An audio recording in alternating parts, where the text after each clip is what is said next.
എന്താണ് കരിയറിൽ വരാൻ പോകുന്നത് നമുക്കൊന്ന് റീഡ് ചെയ്യാം. ഓക്കെ, ഞാൻ കാർഡ്സ് ഷഫിൾ ചെയ്യട്ടെ. കരിയറിൽ നിങ്ങൾക്ക് എന്താണ് ചേഞ്ചസ് വരുന്നത്? ചിലർ കരിയർ റീഡിങ് ചെയ്യാൻ പറയാറുണ്ട്.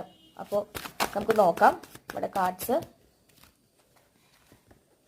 കിങ് ഓഫ് പെൻഡക്കിൾസ് ആണ് കരിയറിൽ. മേ ബി കരിയർ നമ്മൾ പോലും പ്രതീക്ഷിക്കാത്ത രീതിയിലുള്ള ചേഞ്ചസ് വരാം. ബിസിനസ് സ്റ്റാർട്ട് ചെയ്യാൻ കുറേ പേരൊക്കെ അതിൽ ഭയങ്കരമായിട്ട് ഇൻകംസ് ജനറേറ്റ് ചെയ്യാൻ സാധിക്കുന്നുണ്ട്. കിങ് ഓഫ് പെൻഡക്കിൾസ് ആണ് കാണിക്കുന്നത്. ഒരു കാർഡും കൂടി, യെസ്, കിങ് ആൻഡ് ക്യൂൻ ആണ്. വാവ്, നല്ല കാർഡ്സ് ആണല്ലോ. കിങ് ആൻഡ് ക്യൂൻ എന്ന് പറഞ്ഞു കഴിഞ്ഞാൽ മെയിലും ഫീമെയിലും അവരവരുടേതായിട്ടുള്ള ആ ഒരു ഫ്ലറിഷിംഗ് ആയിട്ടുള്ള മോഡിലാണ് കാണിക്കുന്നത്. അത്രയും അബണ്ടന്റ് ആവാനുള്ള ചാൻസസ് ഉണ്ട്. മേ ബി 1 ഇയർ കൊണ്ട് നിങ്ങളുടെ കരിയർ എന്തായാലും മെച്ചപ്പെടാനുള്ള ചാൻസസ് ധാരാളം കാണിക്കുന്നുണ്ട്. ബോട്ടമിൽ 10 ഓഫ് പെൻഡക്കിൾസ് ഉണ്ട്. സോ ഇന്ന് പെൻഡക്കിൾസ് ആണ്, എർത്ത് സൈൻസ് ആണ് കാണിക്കുന്നത്. ഫിനാൻഷ്യൽ ഗേറ്റ് ധാരാളമായിട്ട് വരുന്നുണ്ട്.